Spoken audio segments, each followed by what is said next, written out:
we were getting into listening to K-rock, alternative music, punk music, and so we didn't have that, and we were looking for that. Hey, what was the question again?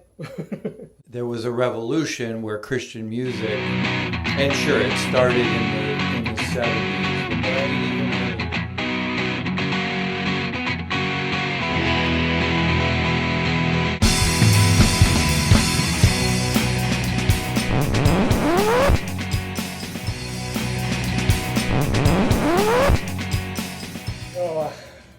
besides classical music, which I really did like classical music a lot. You did?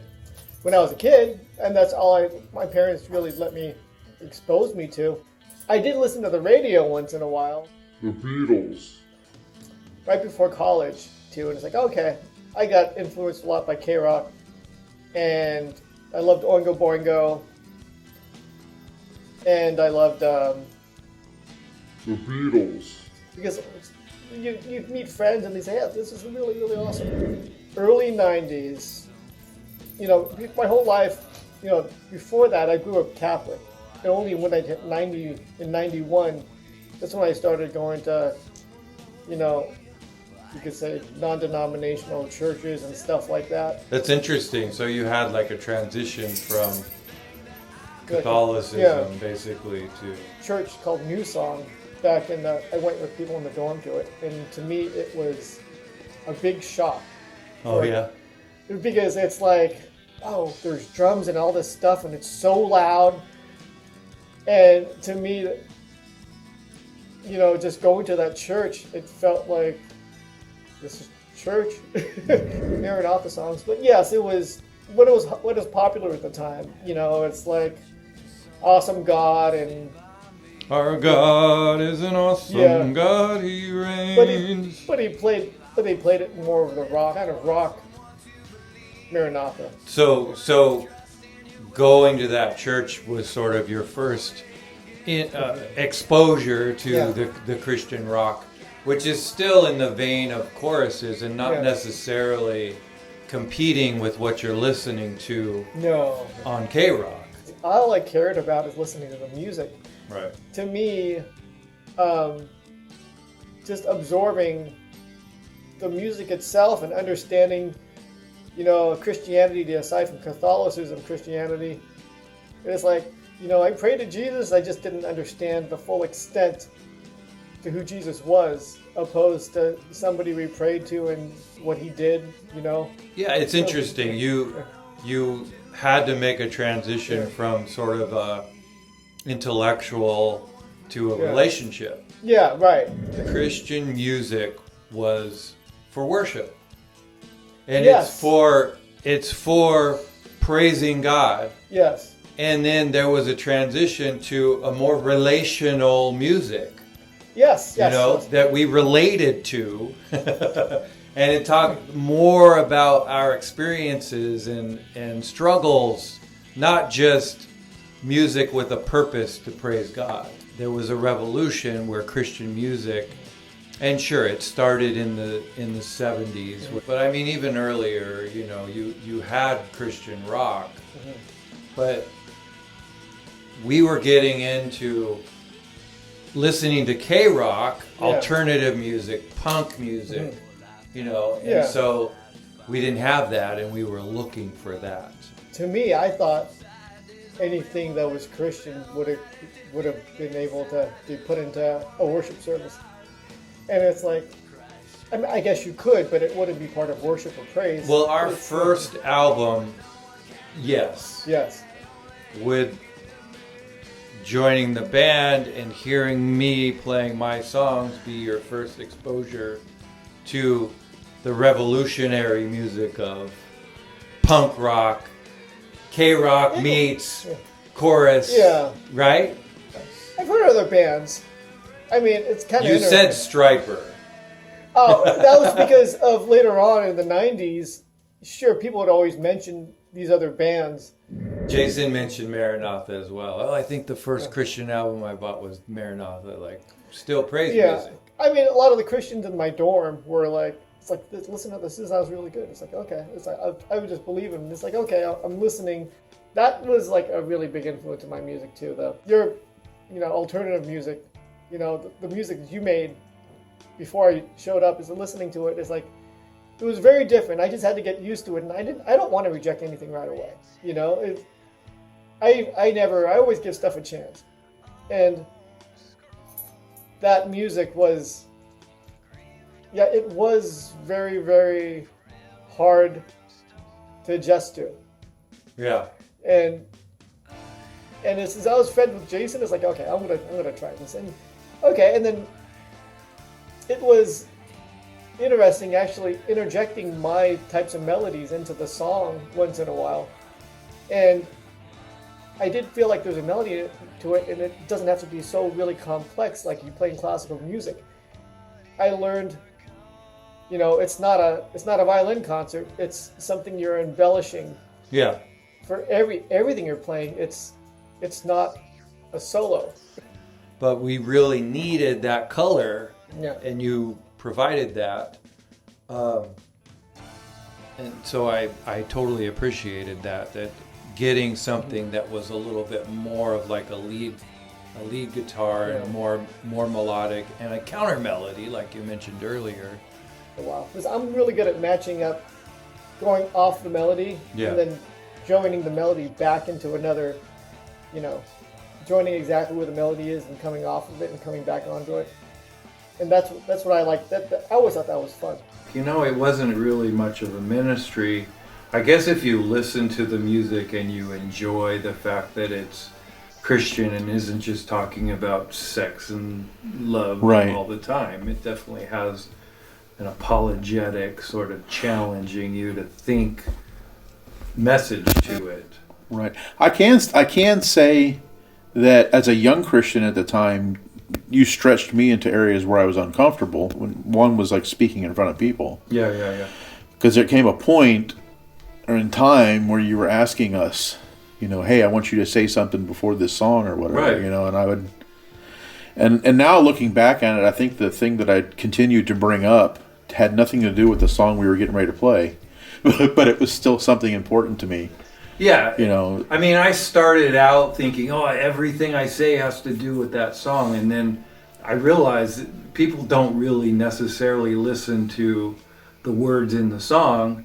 So I can say anything I want. And so what I would say evolved. And part of that evolution is doling it out and giving you guys some of the right.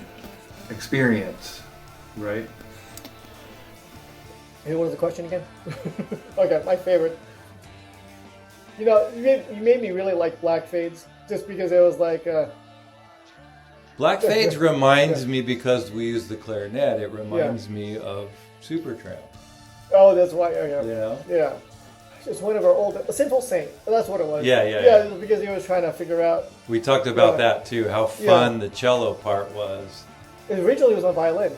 Is that right? I think so. Because we played Sinful Saint. Before I had the cello. Okay. Hey, what was the question again? So I'm coming into it with more of a K-rock influence, and then you guys are coming into it with a classical influence. And even Jason, he was coming from, listening to the Maranatha Christian stuff, but I remember Travis and Jason were really getting into the Manchester music at the time. Oh, yeah. And a lot of the beats have the Manchester. Yeah, that's in my mind. Those beats, it's always in my head. Yeah. And it's because whatever Jason was playing, that's what always. And we were just creating our own thing. I enjoy all aspects of music, Now we're working on some of the production stuff of it, learning that. Yeah. But, Talk about that. Talk about what are we doing now as far as the production stuff. What do you mean? Well, I don't know if you hit me up or what it was, but we had these ADAT tapes that you had given to me for a while that I was going to, at some point, put them on the computer. So we had the original recordings all the way back from Moonsong Studios, 1998, yeah, and then again in probably 2000. in that time frame. Because that's when it all... My son was born 2001, so it had to be around 2000. Yeah. Yep. And so our first album was recorded and mixed and done completely in Moonsong Studios. Right. Black Fades. Yes. And then Freak Show, so this is Black Fades, and then Freak Show, wherever it went, we recorded in the studio, and then he just handed us the ADATs, right? Right. And it was an unfinished project for 30 years or whatever it was, or 20-something years. Well, we did a rough mix, and so we had a rough mix.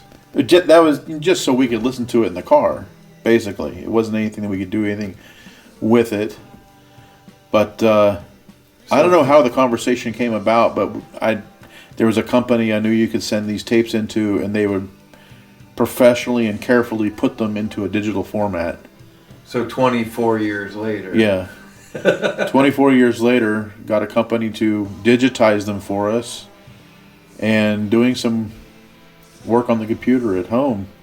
I didn't buy much music because I just listened to whatever was on the radio, and whatever somebody bought me an album show, I'd buy it and listen to it. But I was like, Peter Fresh is in the house. Oh man, I wish it was like that or whatever.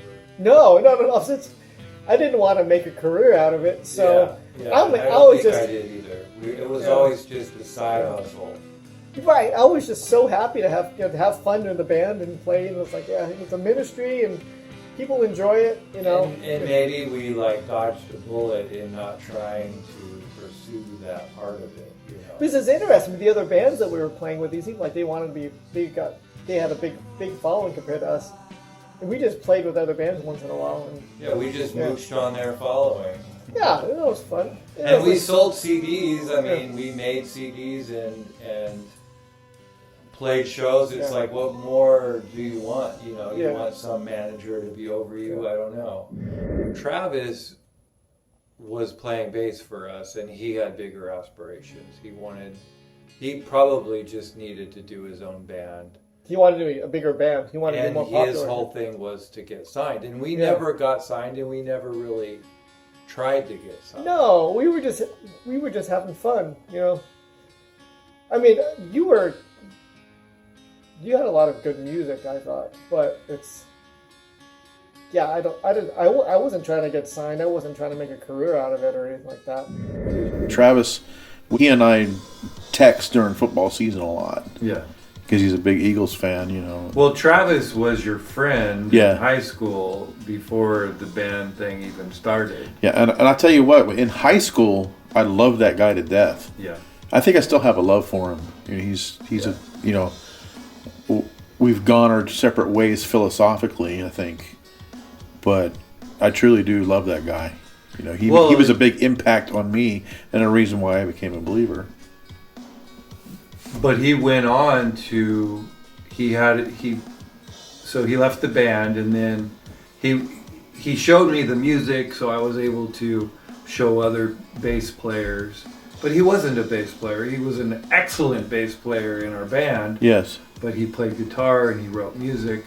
So he went on to do Jupiter James. Yes. He went on to do The Emergency. And I don't even know if you know this, but I was watching Nip Tuck. And there's a song from his band Emergency with Jason Martin is in there. Really? Yeah. So if you watch, I think it's the first season. It's hard to watch.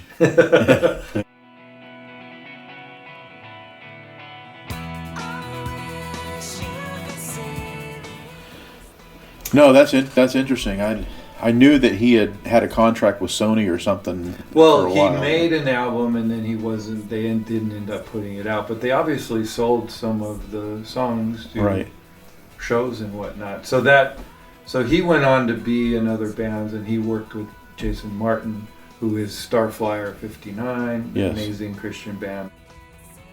Hey, interesting side note about Jason Martin and Ronnie Martin, actually. Both of them, when I first saw them, I mean, I kind of knew them from Harvest, and I went to a church just down the street, a Baptist church, and it had a pretty thriving youth group. And Jason Martin and Ronnie Martin started out as a cover band, and Jason, in case you wanted to be critical about me being inspired by Mike Knott and LSU, that was the band that they covered, was Lifesavers Underground. So there. Were you in any other bands? Just worship bands.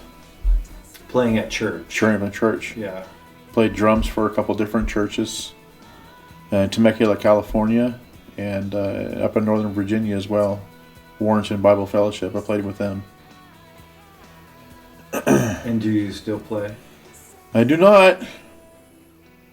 You gonna pick it up? Sadly, I've been oogling some electric drum kits, that are being advertised and stuff. Thinking want to grab a kit, just so in case there's that itch that we want to write something remotely, But well, it's my fault, right? Yeah, it's all your fault, man.